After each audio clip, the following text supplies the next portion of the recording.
First off, Justin, what was it like to film this project?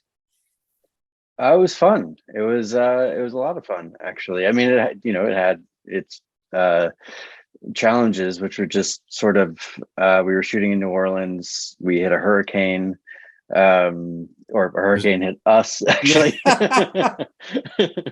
um, it was during COVID and a There threat was of the strike. a threat of a crew strike. Yeah. So a few things here and there, but Just a simple shoot. That's yeah. okay. But Um, honestly, like that's sort of what I love about filmmaking is the just the problem solving and sort of trying to think on your feet and stuff. It just makes it exciting. And so, no, I thought it was a really fun project, honestly. nice. And Finn, how was it to both play, I guess, dual roles of, what I'd like to say is a good character, and then possibly this evil doppelganger to switch between both roles? It's cool. It's just like acting, really, isn't it? It's just you get Yeah. to do kind of two roles at once. But it never really felt like it was two separate roles. It almost just felt like it was either an evolution or a kind of a de-evolution of the character.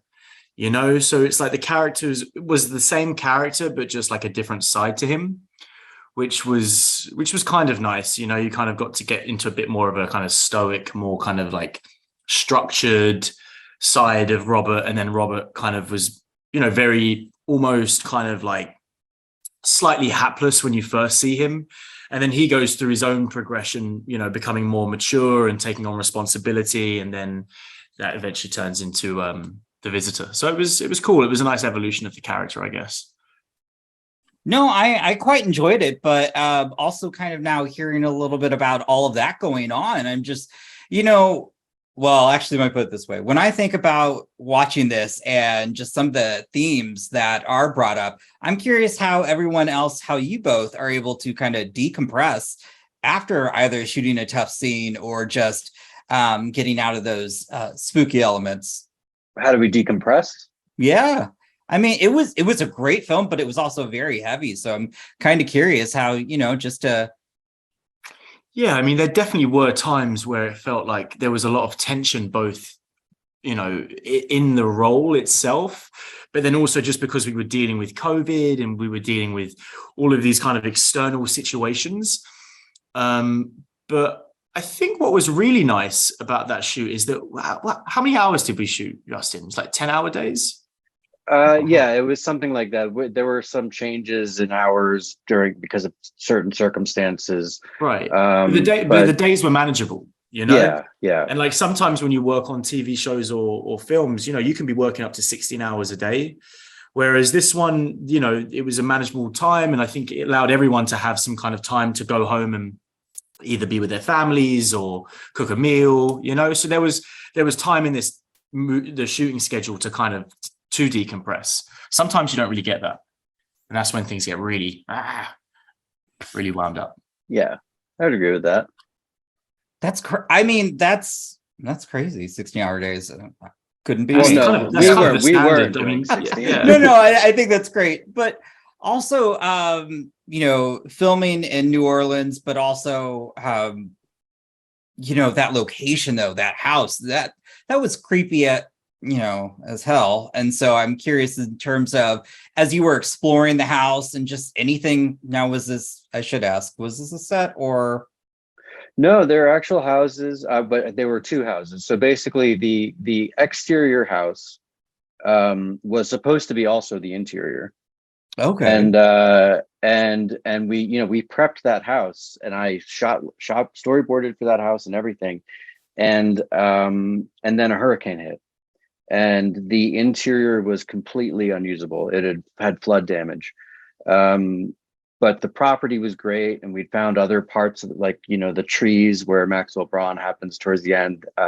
That's also on that property. So we were able to utilize the exterior, but we had to find a different interior, and so we ended up finding a house in New Orleans proper that sort of had that Gothic feel that we thought, it kind of passed the eye test as far as, you don't, it doesn't take you out that you like, we see the exterior of that house and then suddenly we're in this other house. That had challenges in the sense that, every 5 seconds, Finn and Jess are trying to give lines and then a streetcar goes by outside, that's like really loud. And it's very clearly you're not in the middle of nowhere. But that gave our sound team fits and starts, but they did great. And so, yeah, I mean, that's the magic of movies, It was a pretty comfortable house. The furniture in there was very comfortable.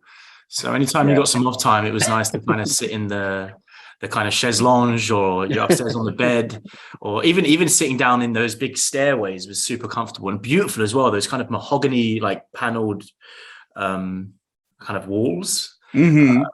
I really enjoyed being in that house. Actually, it felt very it was very comfortable. Not spooky. It was lovely. Yeah. And it wasn't like, I mean, it was dressed and everything really nicely. The art team did a great job, but there was also some really wonderful existing elements in that house that made it really appealing. So yeah, we really got, the interior of the interior of the exterior house was also really cool. But it was a lot more. Wasn't that because of the storm? Didn't the storm rip it up? Yeah, the storm yes, the storm really ripped it up. So I mean, it was sort of like you couldn't even walk in there because they had to rip everything out. So even for safety purposes, we just couldn't shoot in there. No, that's fair. Finn, well, I'm actually curious then, just as a horror lover myself, but you've also been in many different genres. So what appealed you to this role?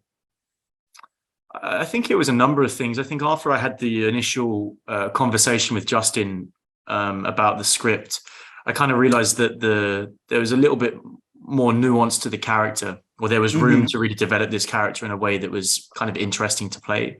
I liked the fact that it was more of a psychological thriller.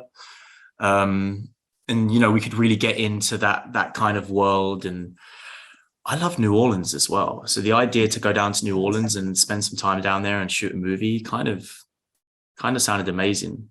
And I was a big fan of Justin's previous work as well. I thought his previous movies were really awesome, and it kind of just all made sense. And working with Blumhouse as well, they're a great movie studio. So everything kind of just lined up. I mean, when you think about a lot of horror properties, Blumhouse is kind of their either producing or just putting out some really stellar products. So I think that's pretty awesome that you got to be a part of that. And honestly, I would also say that you and Jess both also had really good chemistry within the role. So I'm curious in terms of, without, I guess, giving spoilers though, what were your favorite scenes just to film in general? The scene in the bar at the beginning of the movie where I'm eating the chitlins, the pig intestines, that was a really fun scene to film. We got to do a lot of ad-libbing, a lot of improvisation, and I think that was at the beginning of the shoot as well, and me and Jess were just like starting to get to know each other. And that was her first day. Oh, it was her first day, was it? Yeah. Oh, wow. Damn. Yeah. So I guess we just had that fun because we met beforehand. We all went out for dinner, and we realized that me and Jess had a good kind of sense of humor together. And so it was kind of nice to do that scene because we just kind of let our own kind of like personalities kind of come through in that. I chuckled at that scene. I quite liked it.